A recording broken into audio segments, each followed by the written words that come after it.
Hi everyone, I thought I would do a video for you showing you how you can make deep minimal drums just using Ableton Stock Plugins. So I've made a drum loop here. I've not used any samples actually, it's all just stock plugins from Ableton. So I'll just show you the loop quickly, and then I'm going to go through all the individual elements of the kick, snare, all the tops, and then show you the drum processing I've done. So I'll show you the loop quickly.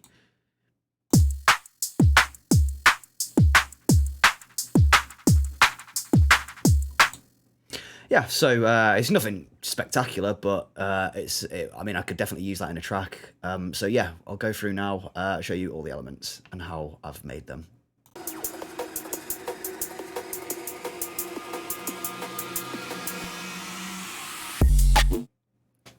Okay, so firstly, I'm going to show you the kick drum. So yeah, so I'll just say I've used the drum synth instrument for all these drums. So it's just a free instrument that you get with Ableton, and you've got all these different sections here, depending on what you'd like to generate. So I've used the kick section for the kick. So this is it here. So I'm just going to zoom in. So yeah, I've got all the processing turned off. So if we just listen to the kick now. So yeah, I've used the kick section, so you get this pitch here which you can use to tune it. So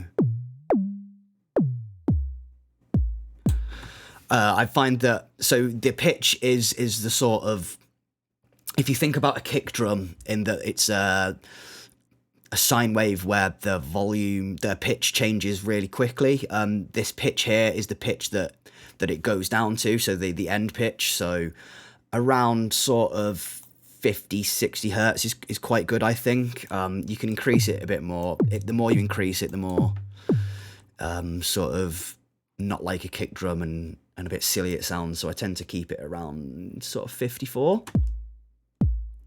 So we've got this decay. This lets you choose how long the kick is. So if we increase it to 100%, we get a really long boomy kick.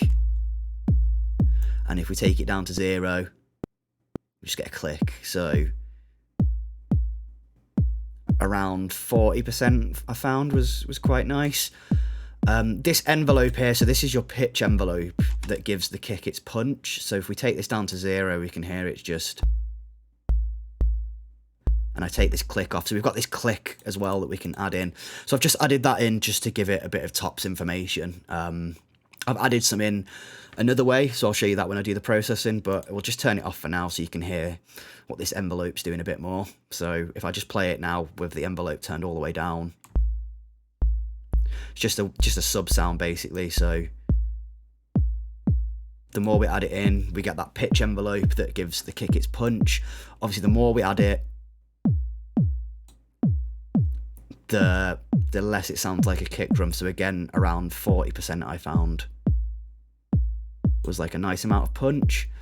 Put that click back on, and then giving it a tiny bit of drive. With this drive here, we can obviously make it really distorted, but just wanted a small amount. So we'll look at the processing next. I'll just turn all these off first so we can go through them one by one.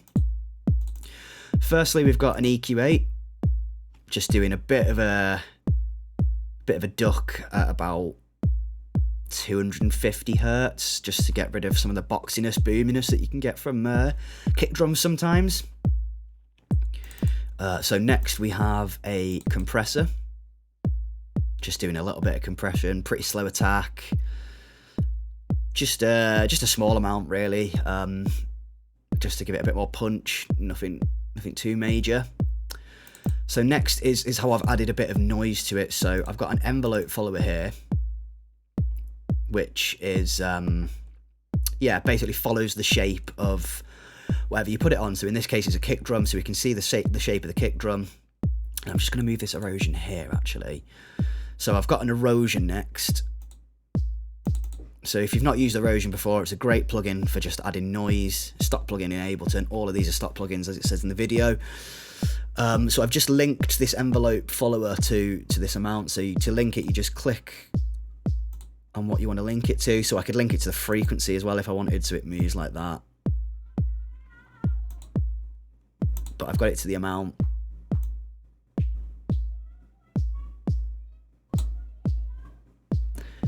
So it's just boosting this noise in sort of in time with the kick drum. I've given it a little bit of delay as well, so it's not right on the when the drum hits. And we use this gain to control how much is being added. So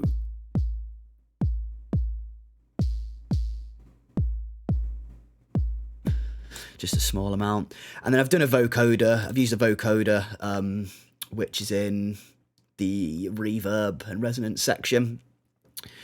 So if I take this to 100%, it's basically just adding noise. These are all your frequency bands, so I've taken these down.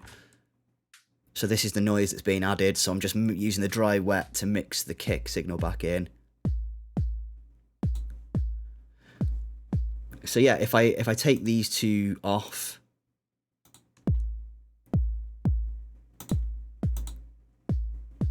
it just makes it sound a little bit more realistic and natural, I find, when you add a little bit of noise like this. So yeah, that's the kick drum. So next I'll show you the snare / clap.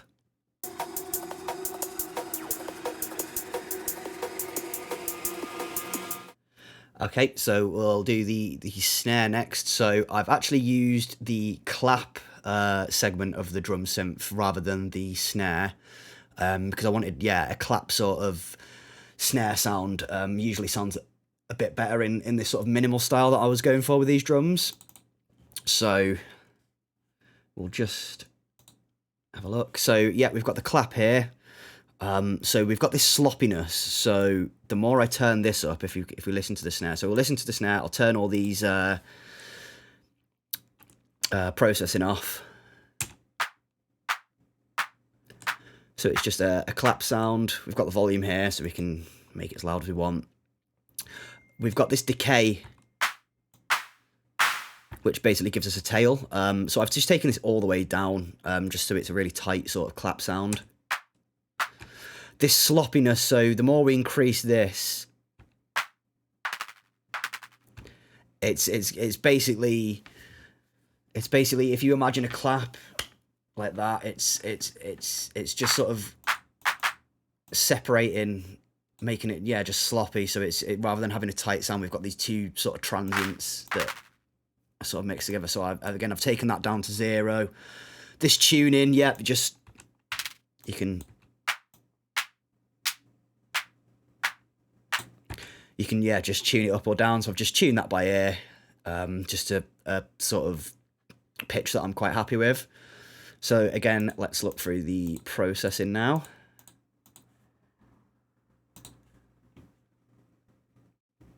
So first of all, we've got an auto filter, just taking out some of the low end from sort of 250 hertz up, down, sorry.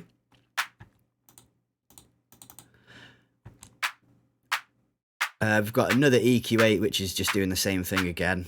As you can see, they're not always sort of perfect, the EQ8 and the auto filter, so sometimes you need to put a couple on. Next, we've got a saturator.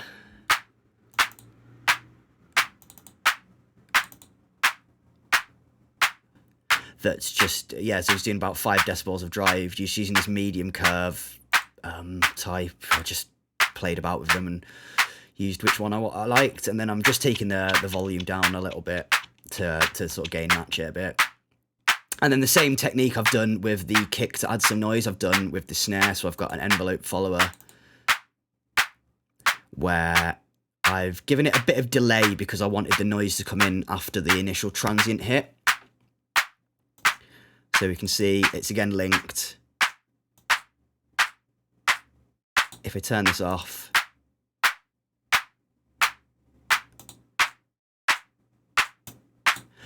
yeah, we can hear it's just adding a bit of noise and a bit of fuzz. So yeah, that's the snare. So next we'll go over the tops and the hats.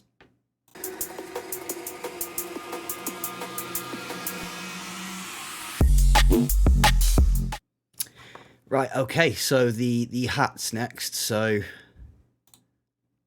firstly, I've got this hat which is used with the hi-hat segment. So we can choose between white and pink noise. White noise, I think, is better usually for hi-hats. So again, we've got pitch and decay, so that controls, as it says on the tin, the pitch and the decay. So we can pitch it up and down and make it more of a splashy hi-hat or a tight one. We've got this tone as well, which you can use to tune it. So that's basically what I've done with this hi-hat. It's just doing a simple, you know, every quarter note.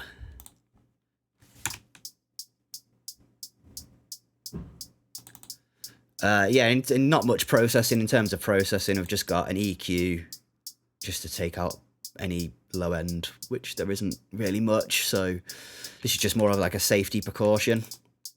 And then a tiny bit of reverb, just to give it a bit of space and make it sound a bit less dry. So then we've got another hi-hat underneath, which is just doing some eighth notes. So I've got a small, like, it'll be a bit quieter. I've lowered the velocity. You can see I've played about with the velocity on these as well to give it more of a human feel. So again, this is exactly the same, just tuned differently and tightened up a bit. Same processing, EQ and a bit of reverb. So next I've got a cymbal, so I've used the cymbal. So I'll just turn this processing off. And again, it's the same. We've got a pitch, decay and tone to tune it how we want. So I've added a corpus, which is doing a very small amount. It's similar, I think, to like a convolution reverb. It's just adding a little bit of texture, but when it's all brought up, it'll be a bit easier. I'll just zoom in. So next we've got a shifter. Now this is a technique that I really like doing on cymbals and rides. So I'm using the ring mod mode, and then you can control this course. So if you take it down really, really low, you get this weird fluttery sort of sound that I really, really like, and it just really dirties stuff up and gives a lot of texture to drums. So I'll do this a lot with drums. I'll just put a layer like this underneath with a cymbal with a ring mod on, and then just an EQ, because you'll get some low end information generated from doing that, and a compressor. Now this is doing some sidechain compression, so it's just ducking when the clap hits, just to yeah, make room for that transient and make sure that's going to be poking through, because these are quite splashy and distorted. So I felt that these needed to be ducked a bit when the snare was happening. So yeah, that's all the drum elements. So next we'll talk about the drum processing.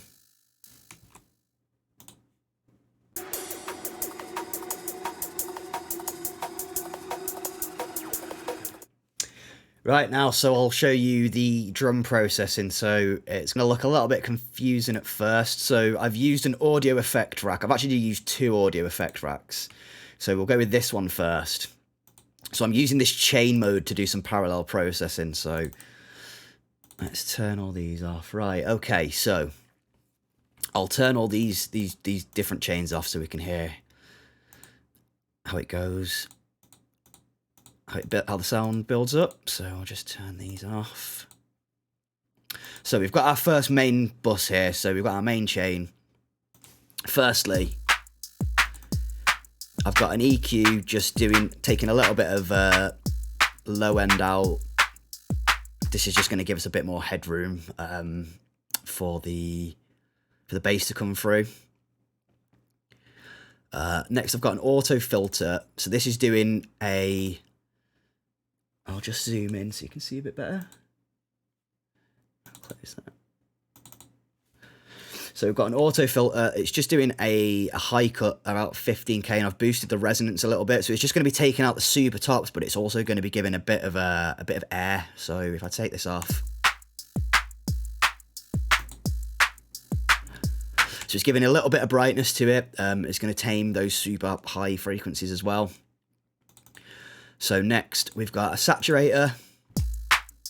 Again, just doing some drive and then doing a bit of gain matching by taking the output down.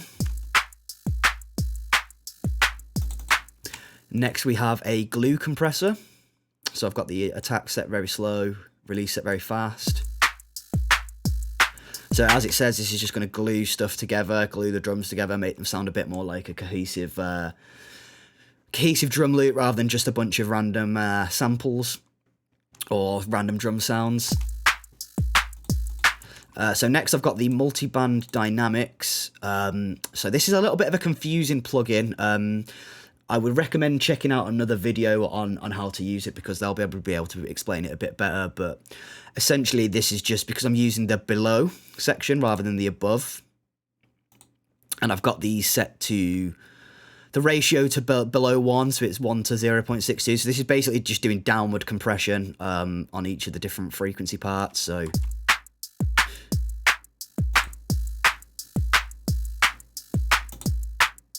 yeah, so it's just tightening everything up, making it sound a bit tighter and a bit less, all the tops sound a bit less splashy. So that's basically what this is doing, just tightening stuff up. Next, I've got this Drumbus section, which is under the drive and color. So doing a tiny bit of drive. This transients section, so this is basically like a sort of transient shaper. The more you push it to the right, so if you increase it towards 1, it's basically doing the opposite of taking the sustain down. It's boosting the sustain a bit. If you take it this way, you can hear it tighten it up a lot. So it's just a tiny bit of transient shaping with that. We've got this boom section, which is good for adding low end to your kicks. So just a small amount. You can control the frequency that it's adding here and the decay. So you increase the decay,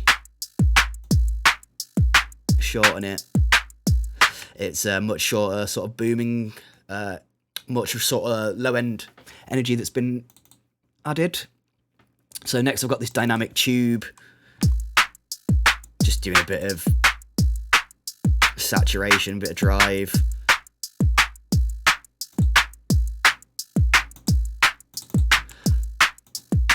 Next a compressor, just doing another small amount of compression. Just wanted a tiny bit more.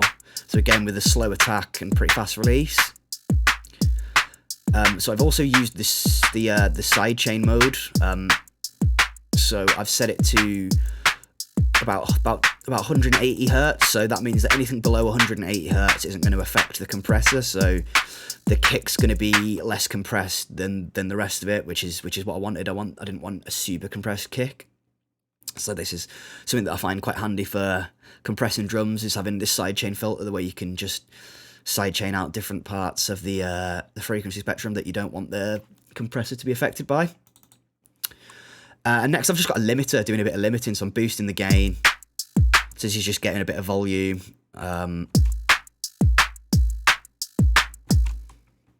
Right, so I've done some chains here. So you can add a chain once you've done an audio effect rack by just creating chain. So I've done a reverb chain. So this is now, if I add this in, I've got a little bit of reverb, which I can control how much reverb I want with this.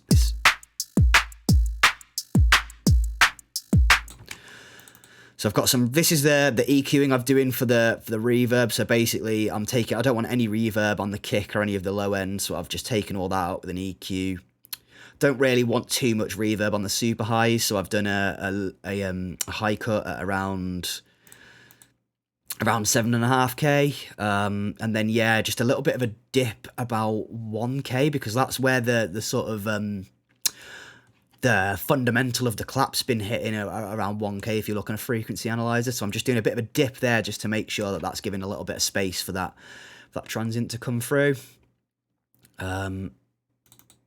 Next I've got the reverb. So just a stock reverb plugin. I've got it set to 100%, so this is just a pure reverb that I can mix in with the original signal. Really fast decay because I didn't want super split. Basically, I'm trying to make a room reverb with this, trying to simulate the sound of the drums being in like a drum room or something. So again, I've got this input filter which I can use, so it's doing a similar sort of cut to this EQ before. I tend to just put an EQ because it's a bit yeah, it's not particularly accurate, this input filter, and I don't really like that you can't, it's sort of one shape, so you can't sort of stretch it out how you want. So I tend to just EQ before. And then I've got a compressor, which is just doing a bit of compression on the reverb, just to tighten it up a bit, just to control it a little bit. Fairly fast attack. I didn't want it. I wanted to bring it in a bit. And then I've got another compressor which will be doing some really fast sidechain compression, ducking the reverb when the clap happens. So again, it's just making sure that we're keeping the transient clean. So you can see I've got the attack and release sort of like as fast as they can go, to make sure that the ducking's as quick and as possible, and as little, notice it as little as possible. So next I've got just distortion. So I've just super distorted this chain. And again, a bit of sidechain compression to duck down when the snare transient's happening. So this is just a distorted layer that you can mix in with the drums. So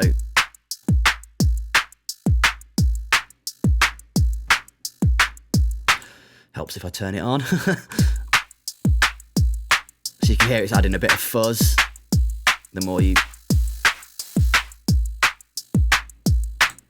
Yeah, just adding a bit of character. We've got some parallel compression here and another one, so yeah, just compressing the absolute life out of the drums and then mixing the signal back in. Again, helps if you turn it on.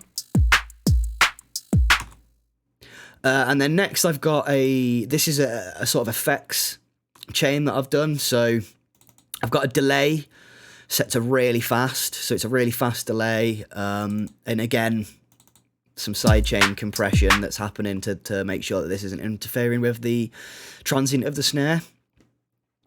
So yeah, if I turn this on, I've got it automated, so it's, if we look at the automation on this drum channel, and then I go to here, the delay mixer, channel volume, we can see it's just rising towards the end of the 4-bar phrase and giving us that weird sort of delay sound in the background, which I think is quite cool. I really like that.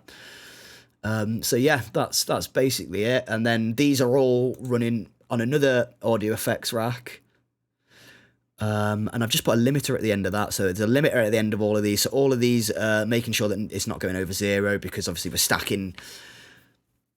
Let me just move this all the way so you can see. We're stacking multiple sort of layers over the top. So this one's limited to 0 dB. So this is, I mean, I could bring this down and not limit this and then limit them both, but just for volume's sake, I'm just boosting stuff as loud as it can go. So again, this one is just making sure you can see that nothing's gonna go over 0 again. Yeah, so if we just listen to the drums now with and without the processing, we can hear the difference. So this is without, and then with. So it's just made it a lot louder, punchier, clearer. So yeah, that's how I've made stock plugins, how I've used stock plugins to make drum and bass drums.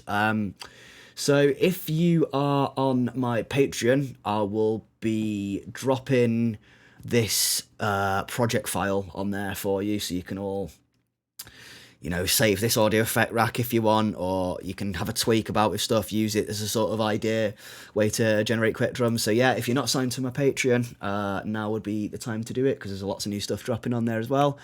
Big ups, everyone. Thanks for watching, and I hope you've learned something good.